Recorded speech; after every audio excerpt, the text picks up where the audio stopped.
for the Girl Scouts in the heart of Pennsylvania. And we are going to embark on a capital campaign. And we have been having some conversations with Danny, and we're looking to do a feasibility study and some other pieces. And you sent this email to me, so I signed up. And then in addition, Christelle Fox, she is our CFO. I asked her to join, and she is on our call as well. So we just are here to learn and listen, and then, to learn from other people's experiences as well. Perfect. Laura, sorry, you just took another bite. My timing for you is terrible. Sorry, I'm Laura Sabatini. I am the grant manager at YWCA Lancaster. We're at the very early stages of a capital campaign, $11 million capital campaign to add more affordable housing to our building, and relocate our sexual assault prevention and counseling center to a different floor and make it bigger. So yeah, we just got $2 million the other day, which is exciting, but we got 9 million more to go. So here we are. It's going to be great. Sandy. Sandy Gamboni, Business Ambassador at Water Street Mission. We are right now going through a strategic plan and using a company out of St. Augustine and Philadelphia for that. We are also going to be part of the strategic plan is then planning forward for a capital campaign. These strategic themes that we're coming up with in draft form now will then set us in motion to establish what our goals are for this rolling strategic plan, and then moving into the capital campaign. We have 3 major gift officers in the advancement development department here at Water Street, and I concentrate on businesses and business relationships, but I will be getting involved in the capital campaign as well. Yeah, good. Thank you. Yeah. Deb.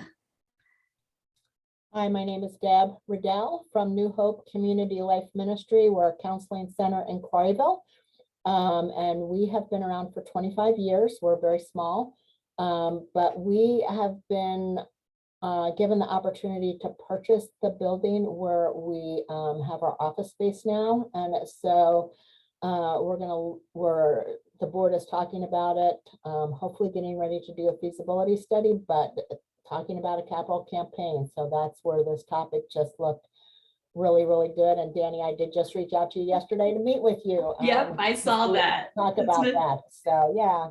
Yeah, it's nice to put a face to the email that showed up in my inbox. Well, I had actually heard you speak a couple times, maybe up at LBC or someplace in Lancaster at an event there. So that's how I first became familiar with you. Yeah. I mean, I do show up like a bad penny in a lot of places around Lancaster and York. Good. Okay. So who hasn't gone yet?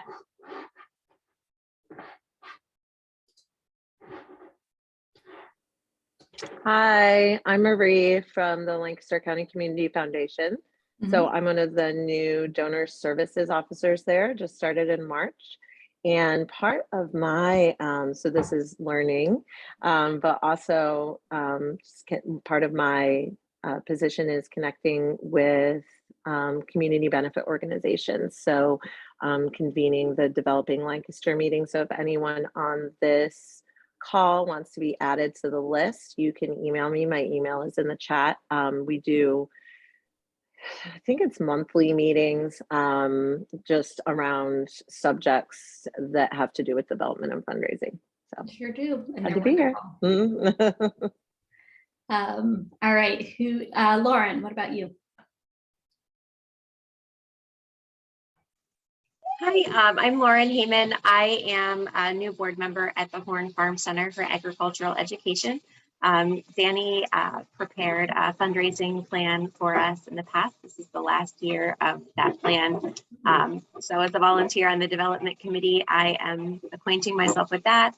And we're also preparing for a capital campaign to rebuild our farmhouse that burned down in October of last year. It's good to see my Horn Farm friends here again. We'll keep that trend going. So Alexis and then Marcus. Hi there, I'm Alexis Campbell, the Executive Director at the Horn Farm. And like Lauren said, we are looking at a small capital campaign, but it will be a big deal for our small organization. So we are here to learn a little bit about what we need to anticipate and expect for that in rebuilding our farmhouse. Good. Thanks. Marcus, anything you want to add about that? I'm on the development committee and chair of the facilities committee, so I'm, I guess, responsible in part for getting the building rebuilt.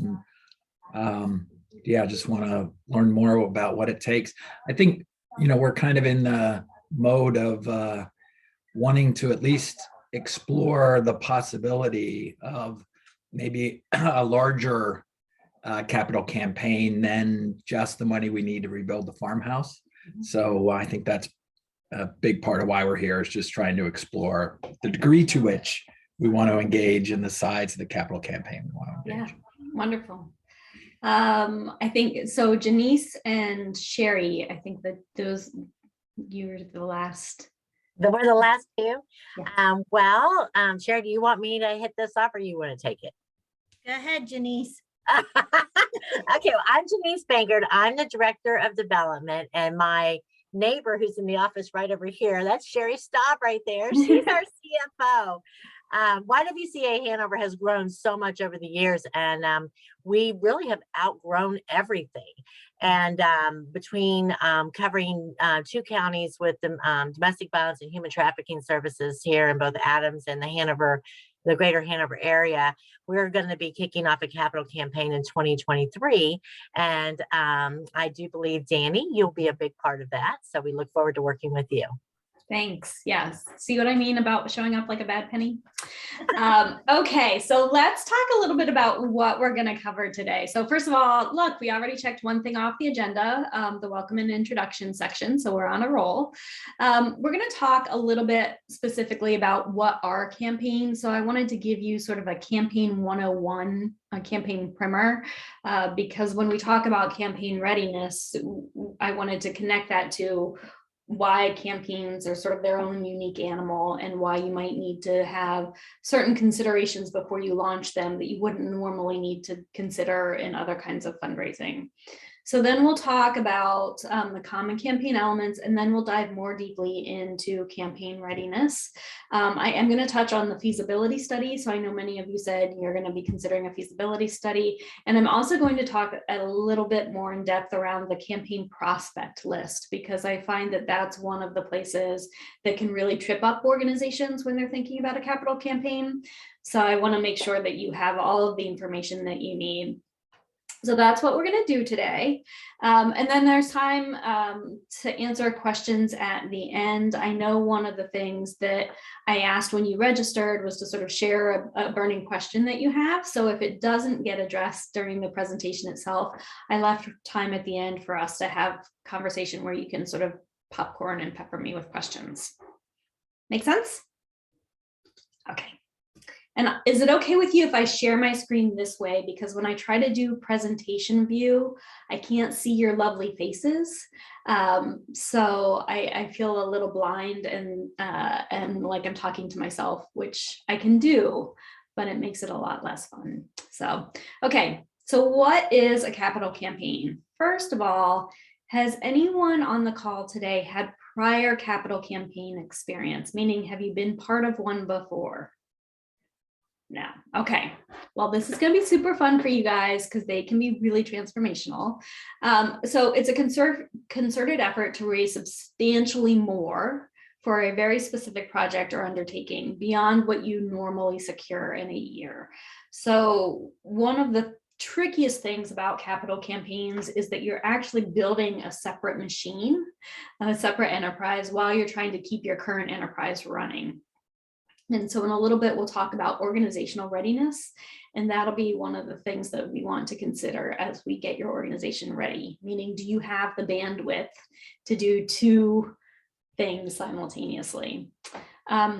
Most often campaigns are longer term. There are some quick and dirty capital campaigns, especially if they're either a smaller dollar amount, or sometimes there is a great deal of urgency around something and you need to raise money really quickly. So for example, one of my previous clients, they had an opportunity, it was a land trust, so they had an opportunity to conserve a farm, but they needed the cash in hand within 6 months, otherwise that land was going to be developed. So we very quickly threw a campaign framework together and raised the money so that they could purchase it. That's not ideal because, as we'll talk about in a little bit, you want more time to get the best out of the campaign, but it does happen occasionally. Like I said, it's above and beyond normal fundraising activities. It's for a very specific objective. Way back in the day, capital campaigns got the name capital campaign because they were almost always for bricks and mortar, right? More and more, they are a blend of bricks and mortars. They often have an endowment component or a debt retirement component or a program component. And sometimes campaigns these days aren't about bricks and mortar at all.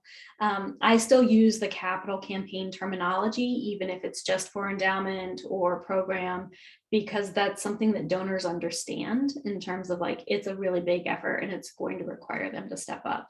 But just so you know, it doesn't always have to be about a new building.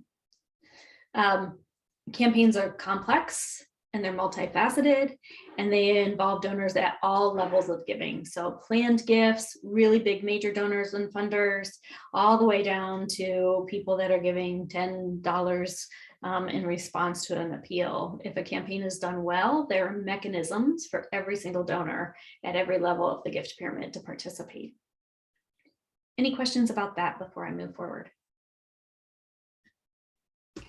Oops. All right, so a campaign is useful when you want to develop a new program, when you need to buy, renovate, or expand your facilities, when you want to expand services, when you need to pay off stubborn debt, or when you want to establish or grow your endowment. They can infuse cash into an organization, and so the end game is always so that the organization can have a bigger impact. Sometimes if you have stubborn debt, that debt is preventing you from being successful in the way that you want, or you might need an injection of cash because you're responding to a need in the community for expanded services or new kinds of services. So whenever you are looking at something that you can't otherwise cover from your annual operating resources, you want to consider a capital campaign. It's not always appropriate, right? Sometimes it actually makes more sense to do financing or to apply for a specific grant or something, but usually we're talking about something that you can't cover with your annual monies, and so you need a bigger effort and you need to ask your donors to step up in a different way. Oh, every time I move my cursor, it's like taking off that. Oops, sorry guys. There we go. Okay, so this is a quote that I got from a former capital campaign client of mine, and campaigns can be extremely transformational for an organization. So in addition to giving you the resources that you need to accomplish your goal, because it's touching so many different people in the community, it has the opportunity to raise an organization's visibility. It can deepen relationships with donors and volunteers and other community stakeholders. It can galvanize your team because you're sort of all pulling together around this concerted effort. So the end result, if a campaign is done well, is really sort of magical for an organization. There's also usually a spike in donor giving after a campaign has ended because you've done such a good job of rallying them to the cause that you usually see an increase in your annual fundraising for a period of like 3 to 5 years after a capital campaign. So there's a lot of really wonderful things that can happen during a campaign. Okay, so now we're going to talk about some of the common campaign elements. So how many of, Danny, yeah, go ahead, can I ask a question? Because you just mentioned about seeing more additional monies come in because of the awareness. My question, and maybe it's for later, was sometimes we have the fear of doing a capital campaign because we feel it could affect the annual giving. So if that's something you're going to address later, that's great, but I'm sorry that I didn't initially think of it till you just said that. No, that's okay. We can actually talk about it right now. So yeah, so there, when you're in the campaign, there is this concern that you're robbing Peter to pay Paul, right? You can prevent that from happening in a number of different ways. First of all, when you pull your campaign prospect list together, you're ideally developing strategies for all of the major donors, at least maybe at all giving levels of the pyramid, but for sure the major donors. So as you're creating individualized strategies for those donors, you can identify which ones are appropriate to ask for campaign gifts, which ones are appropriate to ask for annual fund gifts, where there's opportunity to ask for a blend. So oftentimes when I sit down with major donors during a capital campaign, we're having a conversation around like, we need you to maintain your current level of giving, and we're asking you to step up in a really important way and give extra to this cause. So that's one thing that you can do. The other thing you can do is set a policy around a certain percentage of campaign gifts of a certain size being allocated toward operations. So for example, if an individual major donor says, yes, I will give you $500,000, you might have a campaign policy that 10% of a gift of that size goes into annual operating funds. Okay. So there are a couple different ways that you can tweak things. And then when it comes to your lower level donors, you also want to find ways to ask them to give in addition to what they normally give. So you might have a series of regularly scheduled appeals or fundraising activities, such as Give Local or Extra Give, or your direct mail campaign or your social media campaign. You might decide that at a certain time in the year, you're doing an additional appeal just for the campaign project, right? And the rule of thumb is with that kind of activity is that it's completely appropriate and permissible to ask for support multiple times a year. So one of the things that I learned early on in my fundraising career was that donors get in the habit of making gifts of a certain size. So for example, in a direct mail campaign, they might be giving a $25 donation and they're really comfortable with that, right? Like they don't even have to think about whether it's in their checking account. They just push the button on the website and off you go. So as long as you're doing an excellent job of thanking the donors and reporting on how their gift has been used between each ask, you can ask for that same amount multiple times in a year. Right. Okay. Thank you. Yeah, no problem. Any other questions before I go into some of the campaign elements? All right, let's talk phases. How many of you have heard words like quiet phase and public phase and pace setting gifts or lead gifts? Yeah, okay, it's a whole thing. So these are the most common phases that every campaign, not every campaign, most campaigns should have these different phases. Campaign planning is after you have done your campaign readiness, tested the project in a feasibility study and gotten the green light to proceed. There's a chunk of time where you're basically setting up the scaffolding to enable the campaign to move forward. That can look like pulling your campaign committee together, creating your materials like a campaign video and your case statement and your brochures and your communication strategies, scheduling house parties and other events, making sure that the campaign goal is nailed down, the project and the timeline are nailed down. Usually during campaign planning, you identify some seed campaign money to help you underwrite the costs of moving the campaign forward. That money can be used to work with architects and contractors. It can be used to pay for campaign consultants, additional staff if you need to go out and hire others, but you kind of want to put all of those pieces in place before you ever approach a donor for the gifts. So you do the campaign planning, and that can take 6 to 12 months, usually, depending on how much work you need to pull that all together. After you're all ready, then you go into the quiet phase, which is also sometimes called the leadership gift phase. And that's where you're very quietly working individually with your biggest or most loyal donors and getting them to buy in early and support you.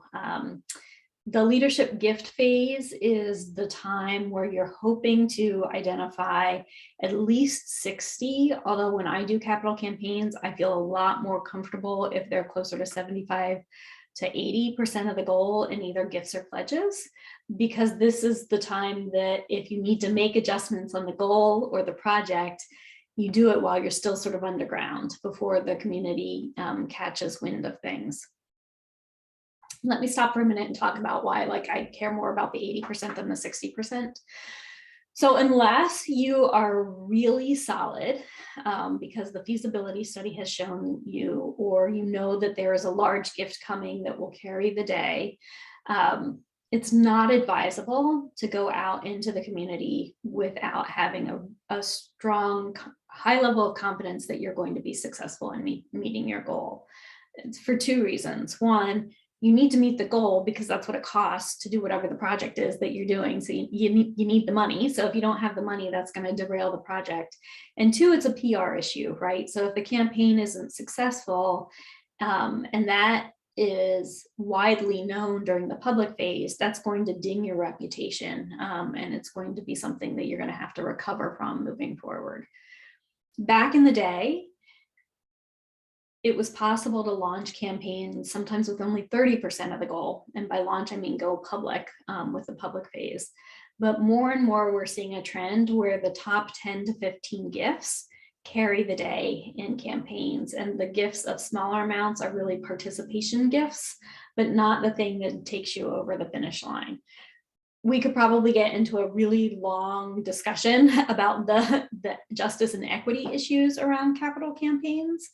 And I am seeing some work with some campaigns are choosing to do a couple things differently, which I'll talk about in a minute, to address some equity issues.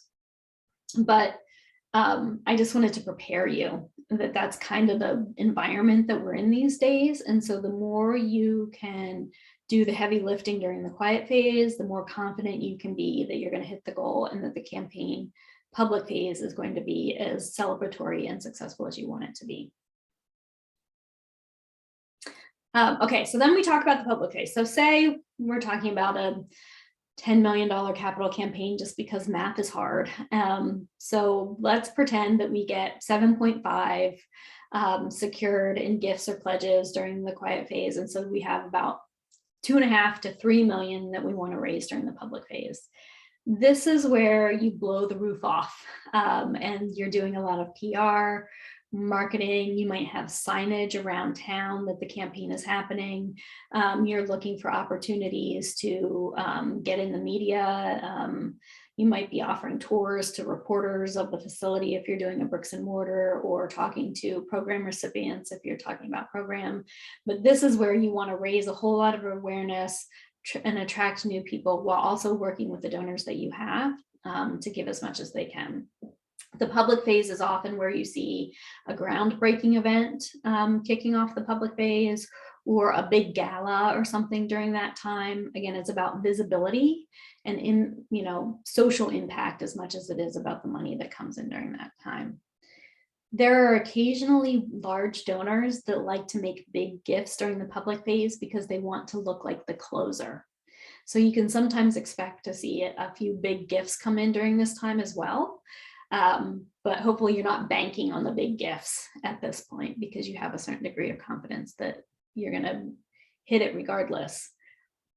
Back to what I was saying about the quiet phase, sort of determining the campaign goal. If something happens and you aren't as successful as you thought, you can announce an adjusted campaign goal for the public phase. It would also likely mean that you need to adjust the project scope, but because the broader community doesn't know the total dollar amount yet, you can make those determinations while you're still working with donors and kind of crunching the numbers to see what's possible. It's also during the quiet phase, though, that sometimes you see that you're going to bump up against your goal and you know that you still have many big asks left to do. So you might decide to increase the goal so that you can raise more money during the public phase. Lancaster Farmland Trust did that recently. So they had I think it was originally like a $7 million campaign goal. And I think the total that they raised was like 8 or 8.5 or something like that by the time they went public. The last phase is the recognition and stewardship phase, and this is critical. And when I was learning how to do campaigns way back in the day, I learned that a lot of times organizations do so much work in the quiet and public phase that they're really tired by the time it comes to the recognition and stewardship phase, and things sort of like fall apart at that point, or you just start to wilt and not be as concerted in your efforts. The reason why this phase is important, though, is because most of your donors are going to be giving on a multi-year pledge cycle. So 3 years, 5 years, something like that. So that means they're going to be paying on their commitment long after the campaign activities are done. And if you're not stewarding those gifts, it's likely that you're not going to get the full amount from some individuals. So there's usually like a 70% attrition rate nationwide, but you can combat against that if you're doing a lot of work to stay connected with the donors, tell them how the progress is shaping up around either the building or the endowment, showing them why their fulfillment of their pledges is so important to the organization. So that last phase is actually hugely important, even though by the time you get there, you're pretty much over it and sick of the whole process and just want to go on vacation. Any question about the phases? Yeah, can you, you told a little bit about how long maybe the campaign planning would last. Can you give a little bit of maybe some common timing for the other parts? Yeah, it's usually 12 to 18 months, but it's really a benchmark. So when I work with organizations to set campaign goals, and again, I'll just use the 10 million because it's easy math, we would set a campaign, a quiet phase benchmark of say 7 million. And so ideally, we could raise that within 12 to 18 months, but it might take us longer or shorter. So the timing is driven more about how close you are to reaching that benchmark, not always how close you are in terms of the calendar. And the same is true for the public phase, right? You might decide to extend your public phase for another 6 months because you think some other gifts could come in. Or you might just be like, yep, we did it and we're wrapping this stuff up early because we are tired and we are satisfied with where we are. But it's based on those campaign benchmarks, not necessarily the timeline. For those of you on the call that are in York County, you're a little unique in that historically your campaigns are like 18 months long. And just to reassure you that that is not normal in the rest of the country. So usually capital campaigns are about 3 to 5 years. The York community has really condensed a lot of the quiet public phase activity into about 18 months. However, I'm starting to see some of the campaigns in your community go beyond that 18-month timeline. And it's because the 18 months allows you to go to some of the usual suspects in the community in terms of major donors, but that additional time is what's needed to generate new support. So just to be cognizant that an 18-month timeline, if you're not fitting in that tight little frame, is not a bad thing. It's pretty standard in the rest of the country that it's longer than that. Hi, Jody. Danny. Yeah. Hi, Danny. Quick question. I want to make sure I heard you right. Did you say that there was a 70% attrition rate? Yeah, if you don't do anything with stewarding your donors. So the caveat is like, say you'd wrap up the campaign and are like, see ya, and don't do anything to keep in touch with that, it can be as bad as 70%. Wow. That's why the recognition and stewardship phase is so important. Okay, very good. I just want to make sure I heard Yeah, that right. it's scary, right? That's huge, yeah. Thank you. Yeah, and a lot of times, so it depends on where you are, but a lot of times major donors like 5-year pledge periods, and they're doing big gifts. But if you think about 5 years in the life of a person, that's a big chunk of time. And so things can happen during those years that they weren't anticipating. So it's not always just because the organization didn't keep in touch with them. Sometimes it's because, you know, there's a global pandemic and, you know, we have to redirect funding to different areas. So yeah. Any other questions? So here are the common campaign stages. So we talked about campaign planning. We talked about the lead gift solicitation. So there's lead gift is those big gifts that are hopefully setting the pace, which would be me. By pace setting, I mean they're setting the campaign benchmarks, but they're also sort of giving an indication of how rapidly you'll be able to move through the rest of the campaign. So for example, the organization that I worked with in Port Angeles that was the $40 million capital campaign. It was a startup organization, but they had a donor leave $9 million in a bequest. And they had another donor that gave, was sort of an angel donor that gave 20 million in a variety of different mechanisms.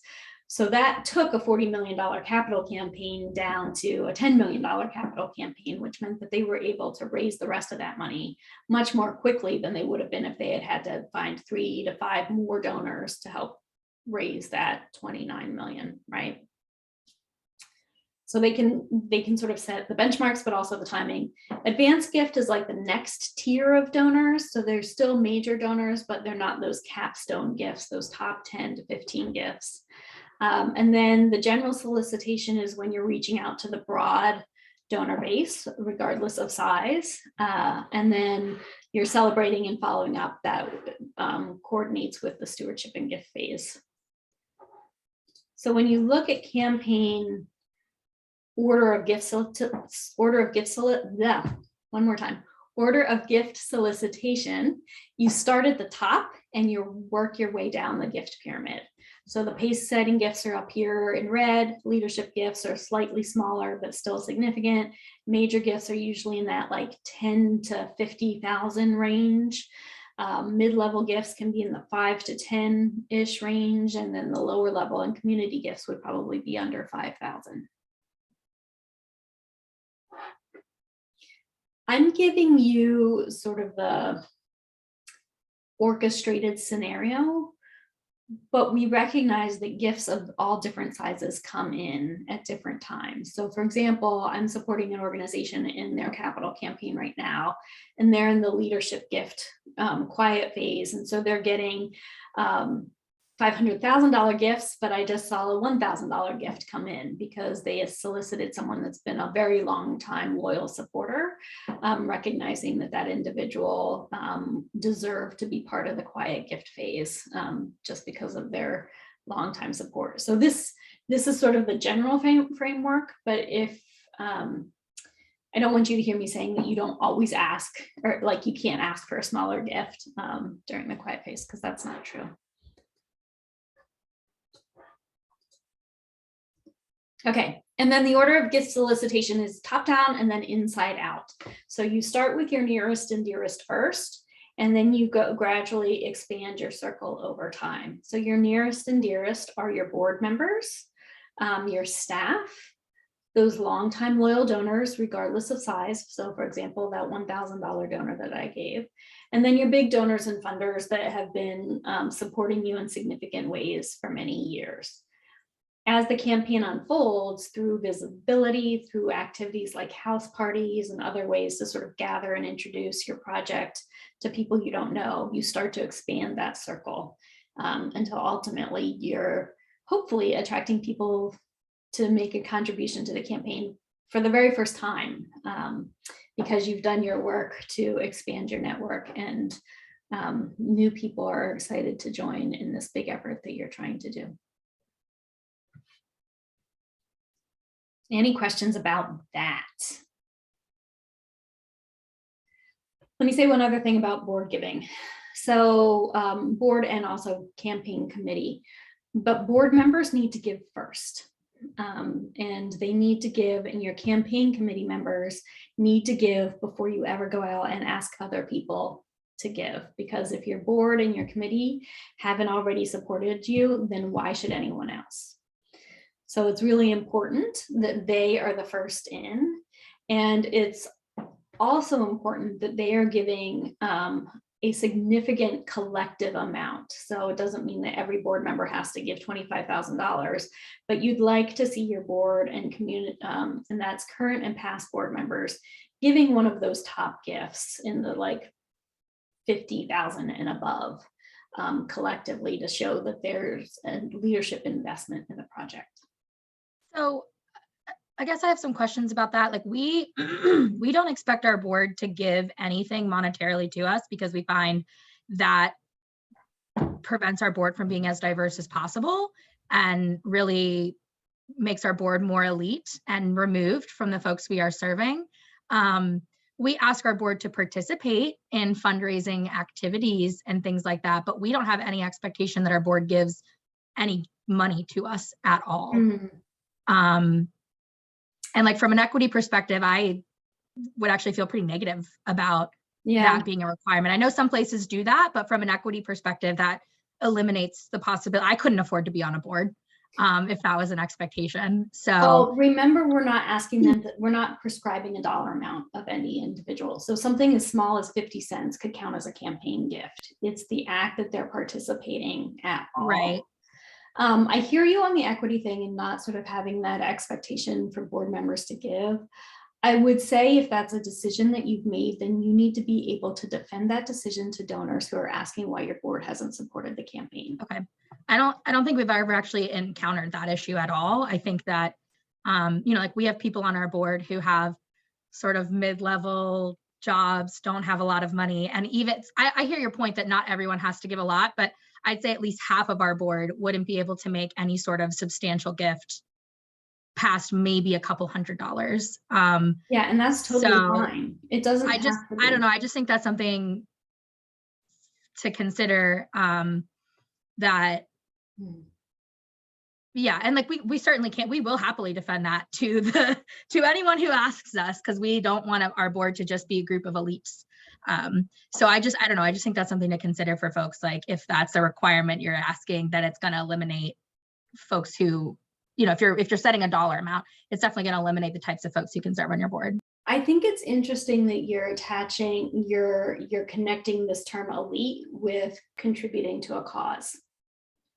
Well, you're saying it should be a large part of the gift. So current and past board members. So if you look at the history of your board, so people that are currently on it and people that have been on it, that's the ideal scenario. Now, if you have a bunch of boards that have like rolled up their sleeves and are like all in and working really hard to do things, but there's no way that they can collectively reach that amount, that's fine. That's a different kind of conversation that you have with donors.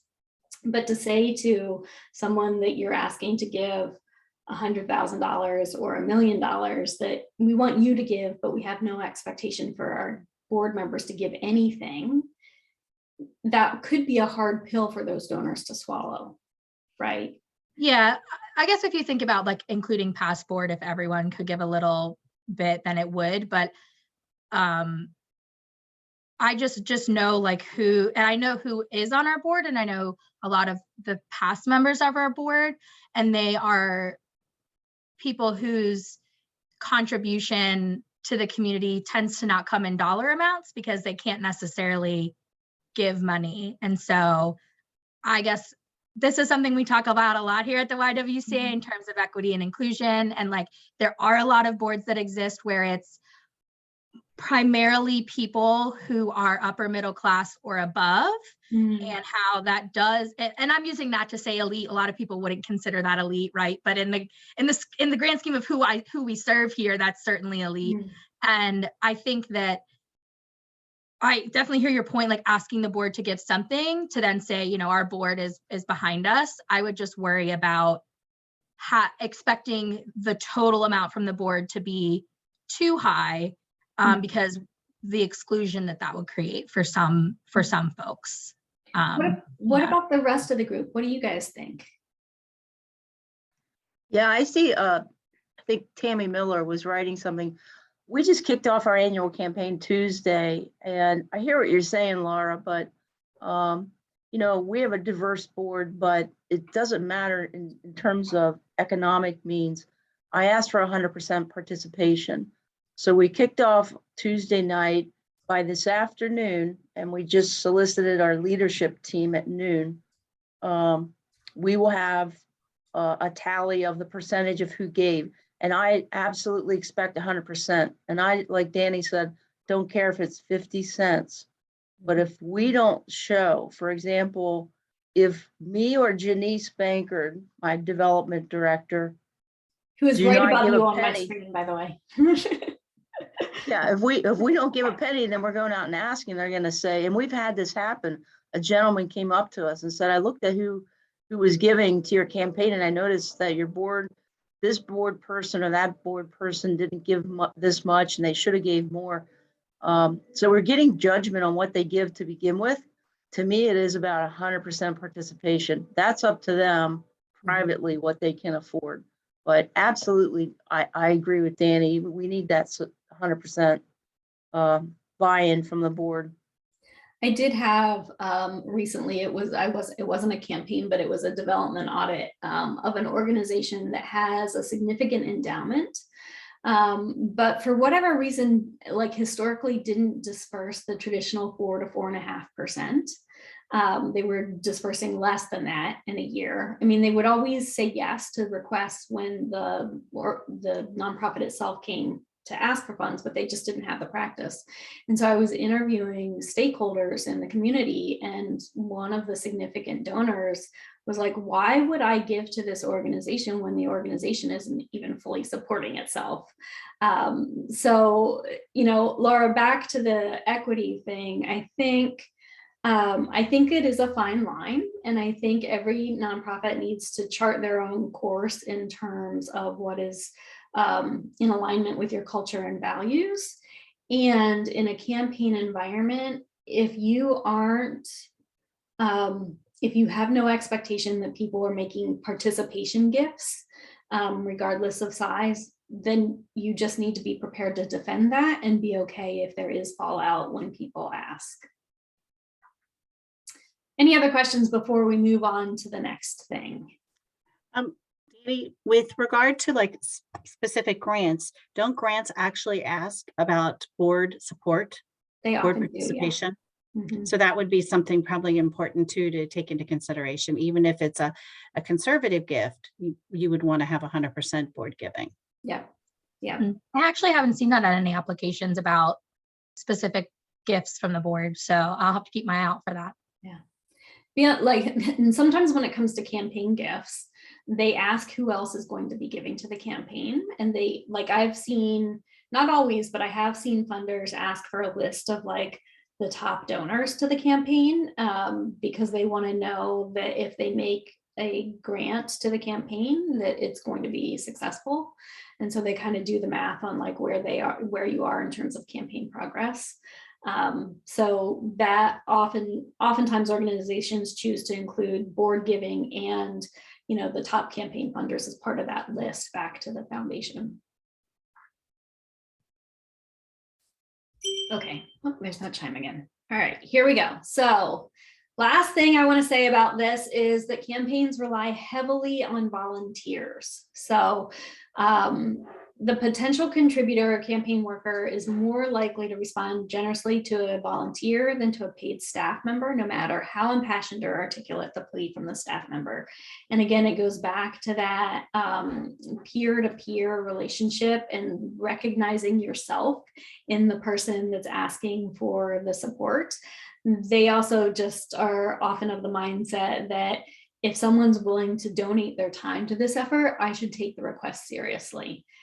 Which isn't to say that paid staff aren't absolutely crucial to the campaign success. Of course they are, but it can really be elevated when the campaign volunteers are participating in significant asks. Volunteer leadership also provides accountability. Volunteers, because they're not inside the belly of the organization, can often act as eyes and ears. And so like the word on the street or the scuttlebutt, I've had situations where a donor was saying bright and shiny things to the staff, but their friend who was on the campaign committee was getting an earful about other stuff. So they can kind of be like spies in the community in a way for you sometimes. because volunteers are not in the belly of the organization, they also have some objectivity, and so they can give wisdom and insight to the campaign project. Oftentimes campaign volunteers have volunteered on previous campaigns, and so they have a lot of knowledge on like how other campaigns did it, or they can bring in some really cool ideas that they've seen elsewhere. And then we'll talk about this in a minute, but campaigns are hard work, and so the more people you have involved, many hands make light work, so it helps lighten the load a little bit.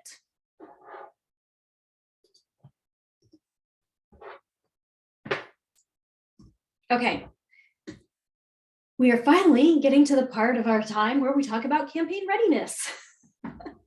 There are two key sections of readiness, and preparation is half the battle when it comes to campaigns. So there's organizational readiness, meaning making sure that your organization is ready for the campaign, and then there's project readiness or external readiness. I have a worksheet that I'm going to share with you as we wrap up today, which is basically a checklist of all these things. Keep in mind, I'm painting an ideal picture for campaign readiness. This is sort of the pie in the sky dream. I've yet to meet an organization that 100% ticks off all the boxes before they embark on a campaign, and that's okay. What's important, though, is you recognize where you're not quite ready and devise plans to address those elements that might be weaker in your organization. So you want a focused and healthy nonprofit. Ideally, you have a strategic plan. So Sandy, when you're saying you're working on a strategic plan that it's going to lead into a capital campaign, oh, donors love to see that, right? Because they want to know that this is something that you guys have been thoughtful and intentional about and have been working on it for a good long while, so that you know the concept is sound. Your financials should be in good order, and ideally you have several years of clean audits behind you. And that's for two reasons. One, when you're asking donors to give more deeply than they have before, they want to know that you're a good investment, right? So they're going to be checking to make sure that you're financially sound, that your leadership is stable, that there's transparency on how you're managing the money. But it's also because you want a financially stable organization in case you need to do anything like bridge financing or mortgaging or any other kind of financial support while you're raising the capital for whatever project you're undertaking. You also want to have a sound business plan and have clarity on how this effort is going to impact your broader organization. So not long ago, I did a feasibility study for an organization, and the project was really cool and there was a lot of enthusiasm about it, but the nonprofit itself hadn't done sort of like the cash flow projections or thought through what it would take to sustain a new facility, anticipating that there were going to be some higher costs in terms of utilities and even staff because you were going to move into this new facility. So they hadn't crunch those numbers, and it was a significant campaign goal, so more than 10 million. So the donors and funders were really squeamish, right? Because they were like, well, we don't want to give if they don't have a sustainability plan, if they're not sure how they're going to meet the ongoing expenses that this new building will require. So you need to have thought through all of that before you ask someone to give you a significant gift, because they're going to ask questions, and more donors ask these very particular kinds of questions. There was, for those of you who have lived in Lancaster for a while, you might remember the Music Academy and the story of what happened there and how it was a campaign to raise a bunch of money, but then it kind of fell apart after the fact because they hadn't done the work around like, how are we going to maintain this? So that is still fresh in the minds of people in this community. And I get asked that question a lot.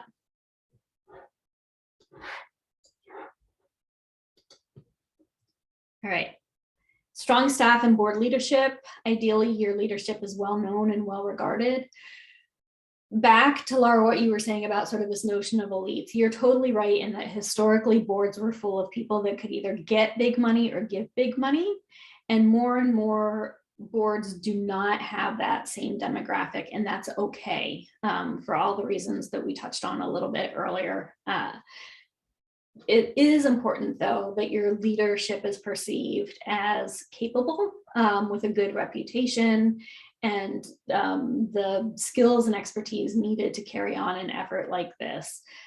If you have someone that is well regarded, even if they don't have deep pockets or access to deep pockets, that goes much further these days than it used to. And I've had major donors say, I don't know anyone on the board, and that's great, because there's also this sense of like wanting the next generation of people to step up.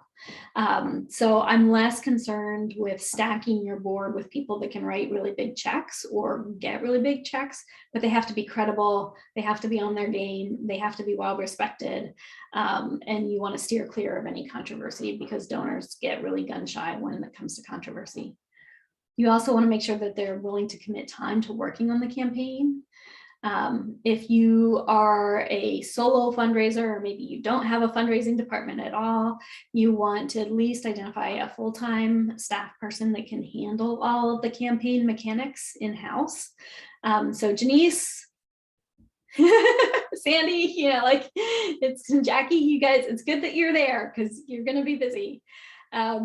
It's also really important to paint the expectations for the board members. This isn't something that they can just sort of blast and release and expect other people to do it. They need to keep their eye on the ball. Janice, you turned the, were you going to say something? No, go ahead. I'm ready for the challenge. I'm looking forward to it. That's good. Any other questions about any of that? All right, so this was from an executive director of an organization that had a highly successful capital campaign.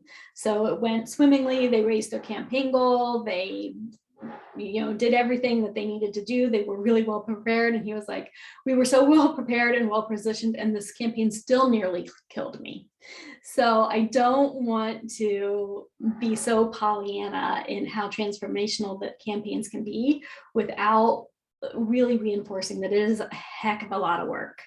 And there is wear and tear on organizations. I have a dear friend who is a development director finishing up a capital campaign, and the woman is tired.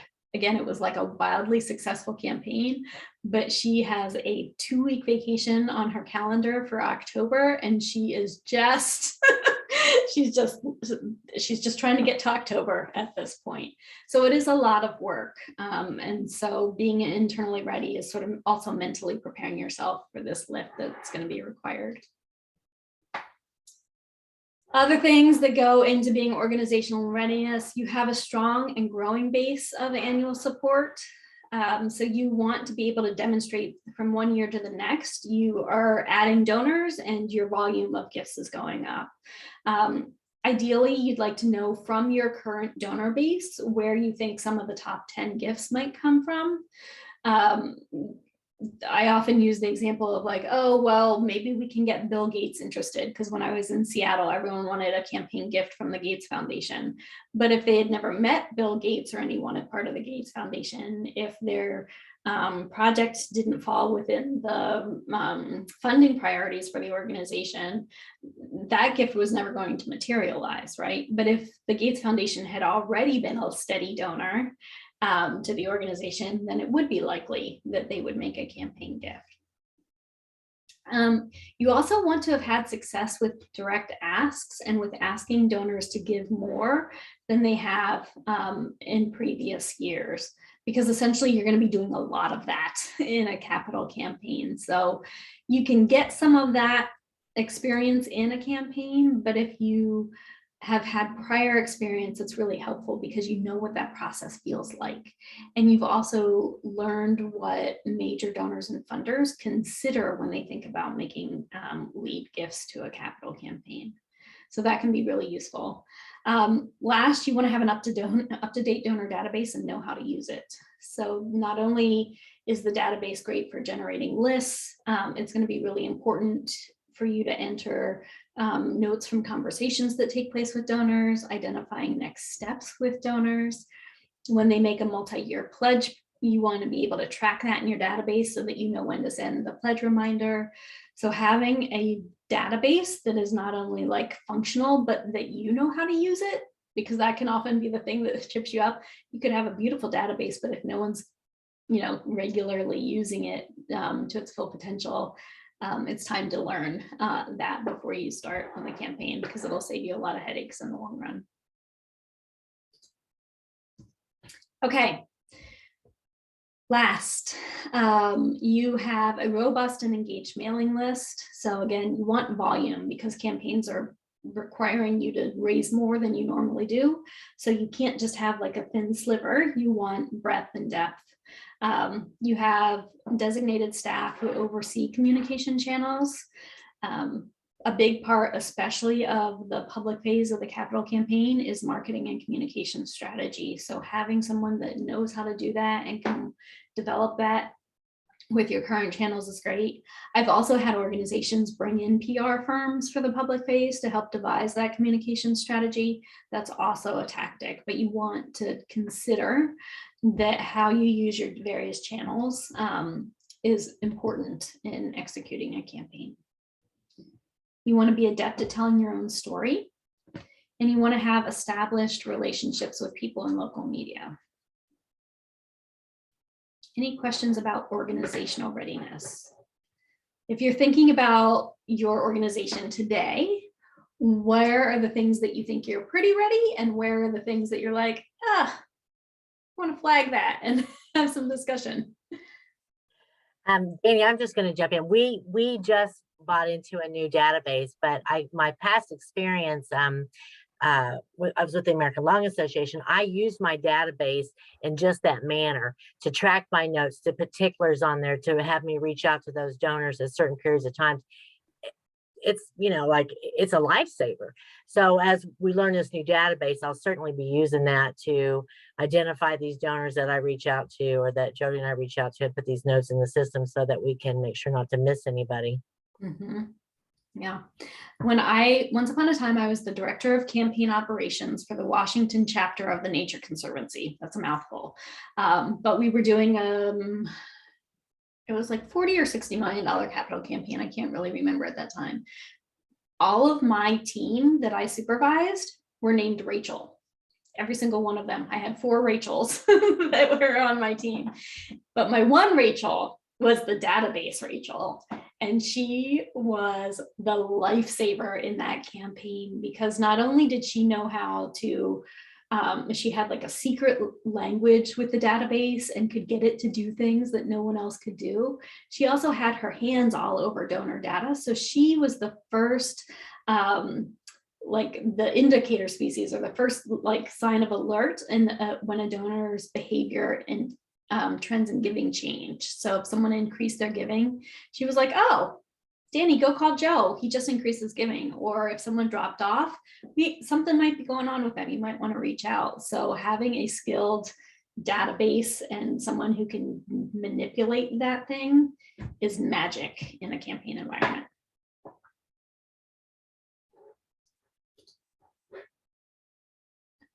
Oh, so Tammy, you recently, yeah, little green light is good. So it's a great one for organizations that don't have a lot of database experience. It's really user-friendly and intuitive. It's also really affordable, and it's cloud-based, so you can access it anywhere. It works. It's been working really well for us. Yeah. Yeah. And it's also expandable, right? Like you can add things to it. All right, let's talk about project readiness. So I started to allude to some of this when it came to talking about your operating plan for after the campaign is over. But you want to be able to sort of say, this is why we're raising the money. This is how we're going to use it. This is why we know that this is important right now.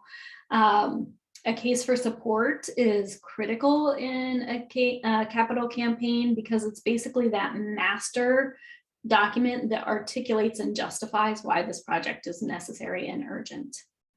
And if you can get the case statement right, you can repurpose a lot of that content in a lot of different channels throughout the campaign. Case statements include budgets, they include timelines, They usually include a sketch of what the ideal gift pyramid would look like. Campaigns, that's where you start talking about cash flow and how it's going to be sustainable. So you want that case statement to be as long as it is necessary in order to convey all of the information and anticipate donors' questions. You've engaged an architect or design firm for rendering if you're doing a facility. So those before and after photos are really important in capital campaigns. We talked about the operating model. But this third bullet is really important. So you have third-party endorsements of the project and your organization.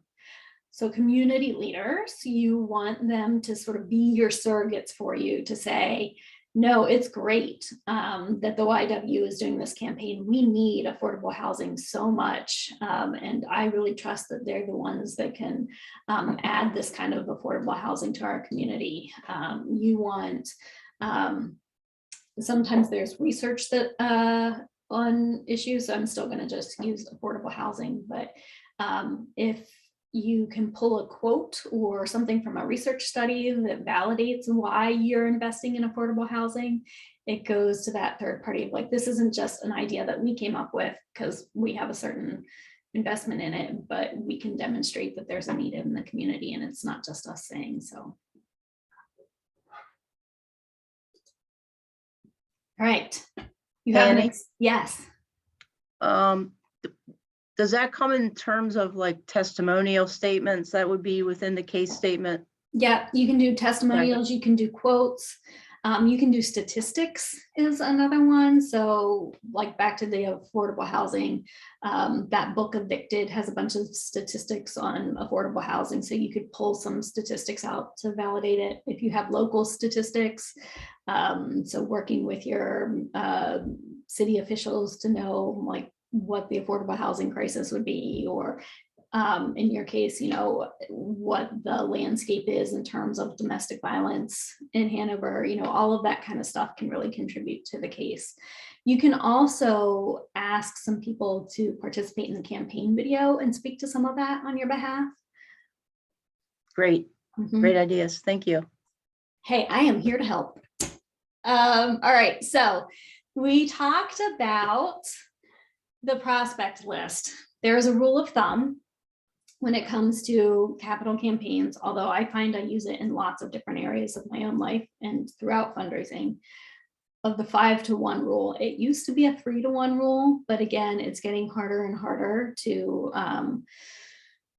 raise capital funds, especially for big projects. So the rule is for every one gift that you need of a certain size, ideally you have relationships with 5 potential donors that could make a gift at that size if the ideal conditions were met.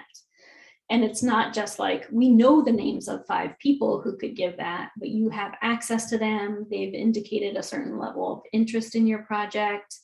So it's interest. So they're interested, you have access to them, and affinity. So they're already fairly close to your organization.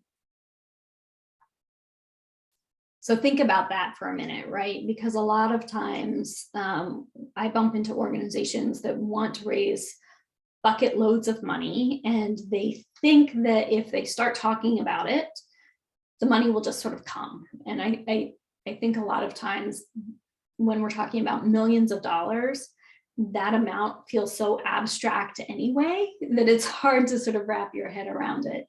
What that means though, is sometimes the organization doesn't have the breadth of prospective donors to meet that multi-million-dollar goal, or even a $500,000 goal sometimes, because they just haven't worked with donors in the way that they need to create that broad base of support that you can call on to raise the funds. Again, going back to what I was talking about how the quiet phase really sets the benchmarks for the campaign. If you have, you know, the top 10 gifts, if you feel pretty solid that you know that those gifts on the gift pyramid could come in. And what I mean by the gift pyramid is in every campaign, we do a mock-up of the number of gifts you need of various sizes in order to hit the campaign goal. So if you feel fairly confident, or the feasibility study indicates there's a baseline of support that will help you hit that top 10 gift metric, you're well on your way. But if the feasibility study, or if you don't even have people to invite to participate in the feasibility study that could participate at a high level, it's really means that you need to go back to the drawing board and investigate who in your donor pool you have, how long it would take to build the relationships that you need to raise the fund, meet the funding goal, and whether or not you need to have sort of a contingency plan if you don't have the potential prospects. So I just started talking about the feasibility study. In addition to helping to hopefully find some big gifts for you, the feasibility study tests the general enthusiasm for the project, whether or not the timing is good. So I just did a capital campaign feasibility study for an organization. They were thinking about doing the feasibility study pre-COVID, and then COVID happened, so everything got postponed. So we just started doing the feasibility study, and the timing isn't great anymore because in those intervening years, a couple other organizations came online and are getting ready to do their own capital campaigns that bump up against the potential donors for this project. And those other campaigns are further down the road than this one is. So it's going to cause them to reinvestigate when they would want to get started. So it's that kind of stuff that the feasibility study will tell you.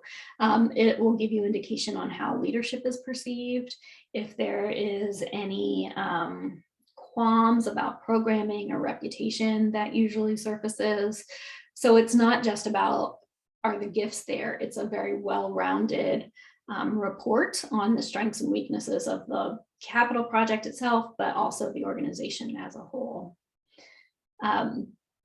Jody and I were going back and forth about, an organization that might not do a feasibility study. And I am such a planner and I like to know what I'm getting myself into, that when she was mentioning that, I started to get really anxious on behalf of this organization, which is not on the call today, by the way. So, but I was just starting to feel so like, oh my gosh, that's like flying blind. They shouldn't do that. So I don't recommend you embark on a significant capital campaign without a feasibility study, but occasionally it's appropriate. It's appropriate if you've recently, within the past 5 to 10 years, done a previous capital campaign that was really successful. If you have such a deep knowledge of your organization and your donors that you can already identify the top 10 gifts and they are just waiting in the wings for you to hit go. And if you as an as leaders have prior capital campaign experience. So it's rare, sometimes you can do it, but I don't recommend it as a general rule. I also don't really recommend that you try to do the feasibility study on your own without a consultant. And I know I sound a little self-serving since that's, like what I do. But that ability for someone to tell you information that they're afraid to tell directly to, they will tell a consultant things that they won't tell your organization. So they will say everything is fine and they're totally on board to your face. But in conversations with me, they're raising all sorts of concerns. And I've actually been invited in to do feasibility studies because donors were afraid to tell bad news to the organization because they didn't want to be perceived as unsupportive of the organization as a whole, but they had real concerns about the project. And so a couple of the key longtime donors strongly encouraged the organization to do a feasibility study just because they wanted a mechanism to be able to safely share their concerns. Danny, and just so it's not just you talking about that, you being the one who does feasibility studies, the firm that we hired to do our feasibility study that was approved by the board, they in fact did tell us that they've turned down doing capital campaigns for companies, organizations that have not done a feasibility study, even if that feasibility study has been done by another consulting firm. They just said it just does not lend itself to a successful capital campaign. I have the same policy. Yeah, Mhm. I don't need to be the one to do it, but if you Right. want me to help with a campaign, it has to have been done. And it has to be, like, ideally it have been done by someone reputable. Like I did encounter a feasibility study for one project where all they did was like a wealth scan of zip codes and called it a feasibility study. So we actually had to go back and do like a quick study before moving forward. But yeah, thanks for that, Sandy. Mhm. Okay, I've already started to talk about the campaign prospect list, so I think can move fairly quickly through this, but here's another quote from one of your friends that have been through this before. I remember driving around town with my wife and looking for businesses to add to the prospect list. Because again, you just want as many people as possible, and part of creating that prospect list is asking those that already know you who they could introduce to the project, and sort of making an ever expanding web. And then the same person said, every day was a roller coaster of emotions. 1 minute you're on the top of the world because an unexpected gift came in. The next you're in the pits of despair because someone turned you down. So that just goes back to underscore the importance of having multiple people who could give a gift of that size, because you are going to get no's. I mean, you and I know that there should be no reason for people to turn you down because you're fabulous and the cause is worthy, but some people still say no regardless. So you want to have many options so that you can be successful. All right, so we talked about the 1 to 5 rule. Here's another rule of thumb.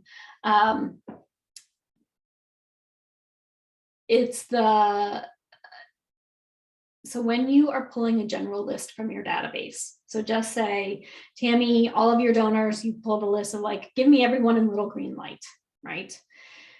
If you don't know them well, or if you're trying to set a lower level direct mail appeal dollar amount, a rule of thumb is to ask someone to give 10 times their usual annual gift. And oftentimes that is spread over a pledge period, right? So for example, if I give $250 to an organization, you might ask me to consider a gift of $2,500 payable over 3 years, in addition to what I give annually, right? And that goes back to people being comfortable with writing checks or hitting the donate button for a certain dollar amount. So you're essentially asking them to give that certain dollar amount, but more often. When it comes to the lower level of the gift pyramid, this is where you ask them to either give over multiple years, or you could send me a letter that says, Danny, normally you give us $25. I'm wondering this year if you will give us $25 4 times a year instead of once a year. So that's the rule of thumb, absent any other kind of information that you have about the donor. When it comes to the campaign prospect list, some organizations choose to use like a research firm to do deep dives on the potential capacity, and that's totally right and appropriate and can be a standard campaign procedure. You don't have to do that though. So there is something to be said for having those conversations directly with the donor. And so organizations can sort of elect to use the prospect research firm and get a lot of behind the scenes data to facilitate those conversations. Alternatively, you do have the option to just go directly to the donor and start asking them what they value in turn and how they like to give their gift and the resources that they have to devote to it.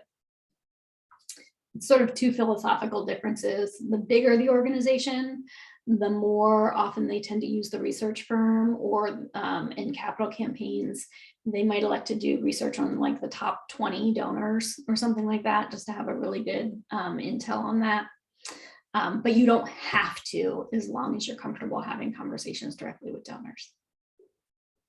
I misspoke earlier. I said interest, access, and affinity, and I meant interest, access, and capacity. So interest is, you know, like they like you, they know you, they're interested in the project. Access is you actually know how to get in front of them. They will take your call, or they will take the call of someone that's in your network.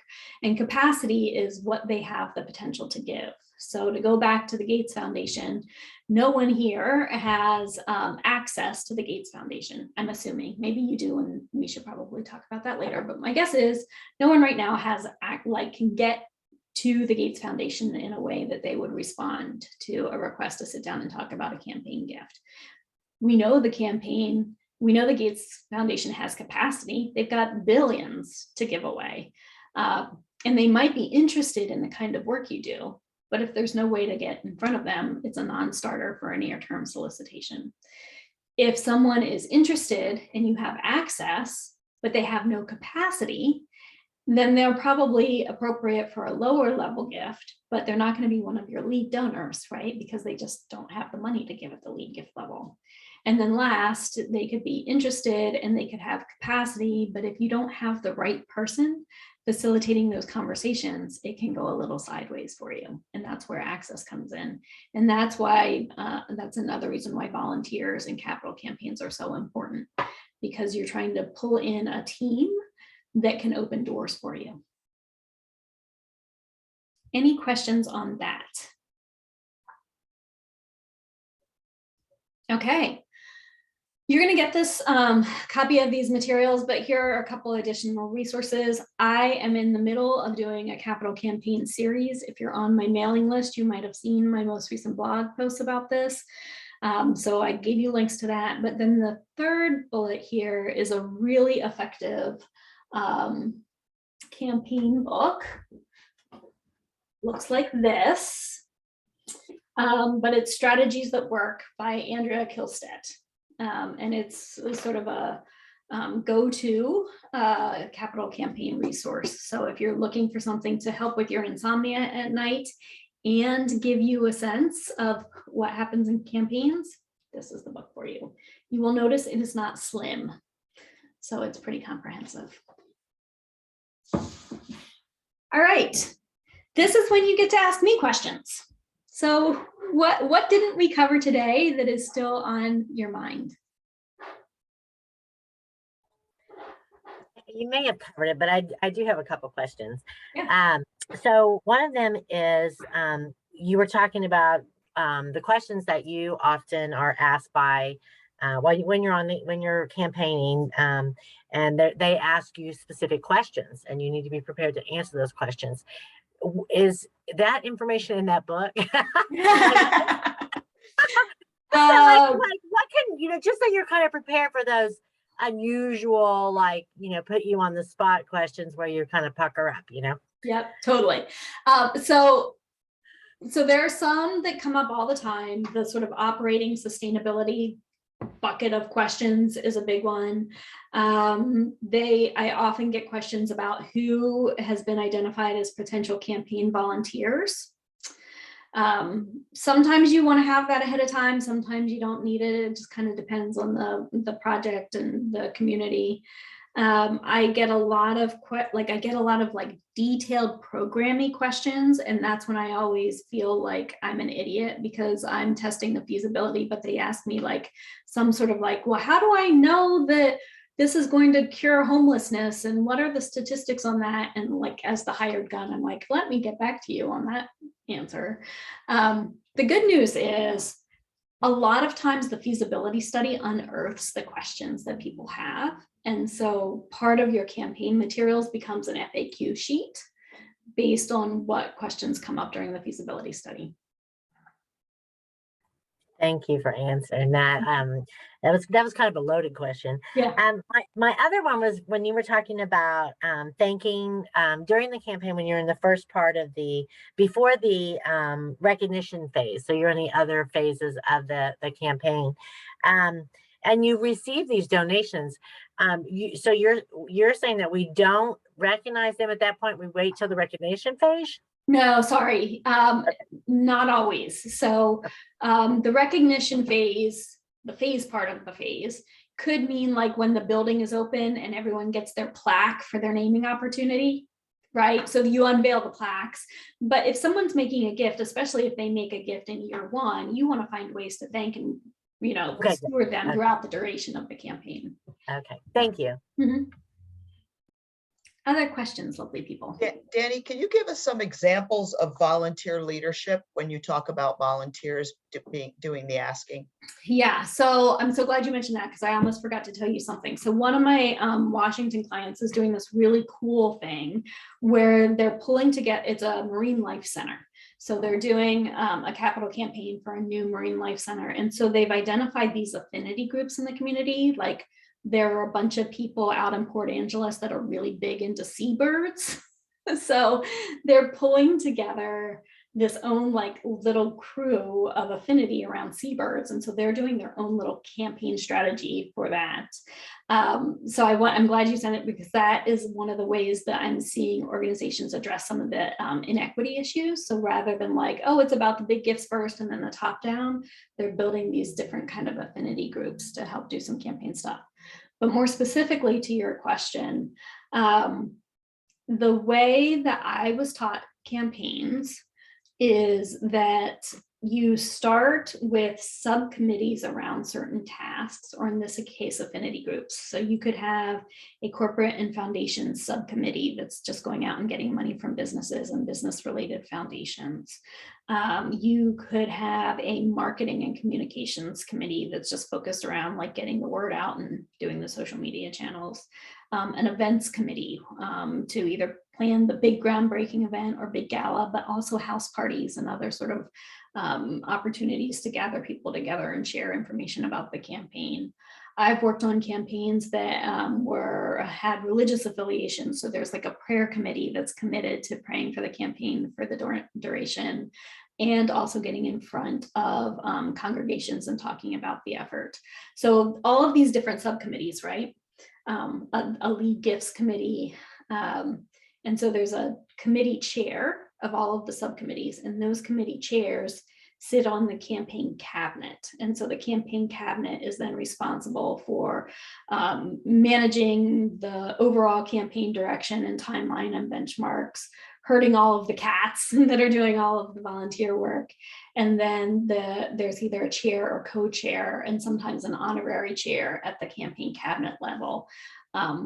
Oftentimes that's when you see like the big name person, right? It says like, oh, if that's a campaign chair, then I know it's going to be successful.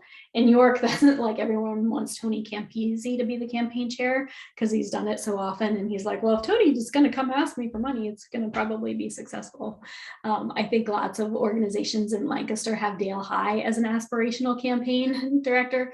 Doesn't really seem to be into that, but those recognizable philanthropic or business leaders are ideal. Because people are busy now and it's getting harder and harder to convince people to give so much of their time, that's where the honorary chair role can also come in. So you can sort of identify that someone is affiliated with the campaign, but you're not actually asking them to do very much. So these are people that you've basically established as kind of ambassadors of your organization. So they're well-versed in knowing what you do and who you serve. Yeah. And, for the committees that are doing direct asks, those folks are also having conversations with either individuals, businesses, or foundations and soliciting gifts. So it's not just ambassador, it's also like they're making solicitations. Okay, thank you. Mm-hmm. Other questions? Are your heads exploding? Yeah. I know we covered a lot of ground. Yeah, go ahead. One quick question. I maybe you already answered that question that Tammy had put out there about the York County Advisory Board. Did you answer that already? I'm sorry. I didn't. I alluded to them. So for those of you that aren't in York, York has this unique committee board. I think they're calling themselves a committee now. They've decided to change. They're now the York County Capital Campaign Advisory Committee. They're calling them advisory group, I think. York Area Advisory Group. Because they're not actually functioning as a board, so they changed their name to York Area Capital Campaign Advisory Group. Yeah, okay. And so what that is many of the leaders in business and philanthropy in York gather around and invite nonprofits to come and present their capital campaign project and basically vet the concept. To get in front of them, they want you to have done a feasibility study. Ideally, the feasibility study is favorable.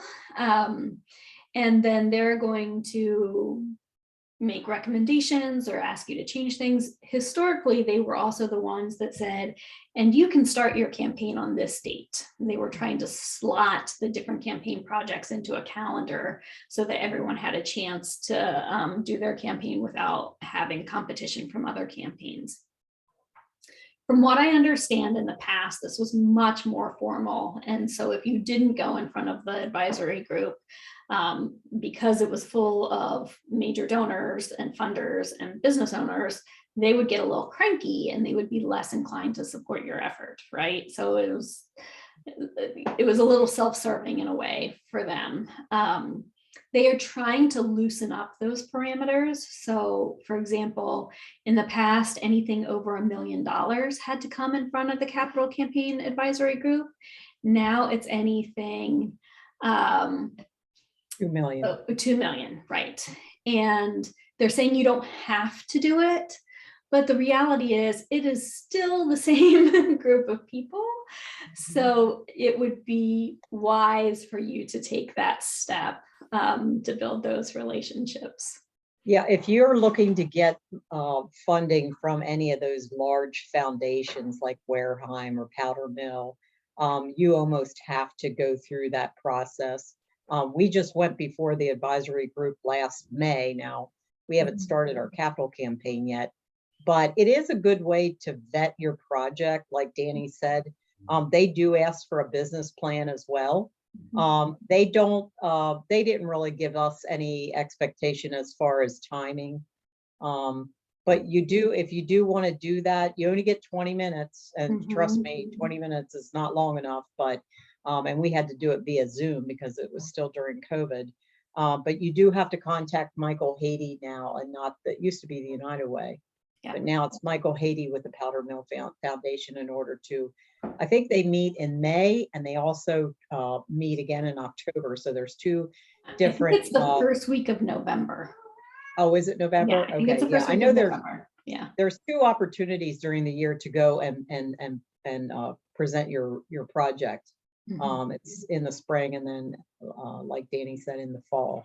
But yeah, if you're doing anything over 2 million, you are looking to get funding from some of those major foundations, it is advisable to do that. Yeah, I also, when I'm working in York, interview those folks as part of the feasibility study, so they are well familiar with it before you go in front of it. Any other questions before we wrap up today? Okay, well, thank you, lovely people, for your time and attention. Again, thank you for sacrificing your lunch hour and a half to meet with me. I hope you found it useful. You are going to be getting an email from me, and I'm going to grab the email addresses for folks that said that they didn't get my reminder. So this is your last chance. If you want to make sure I have your email address, throw it in the chat really quickly, please. Because I'll send a follow-up email with the campaign, with the slide deck, and then a worksheet that I have for you. All right, and I'm just going to wait a minute for anyone else to do emails, but you guys can hop off.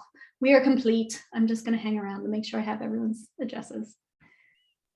Thank you, Danny. Thank you so much, Danny. Bye. Thank you very much. Thank you. You It was bet. Good to wonderful. see everyone. Thank you.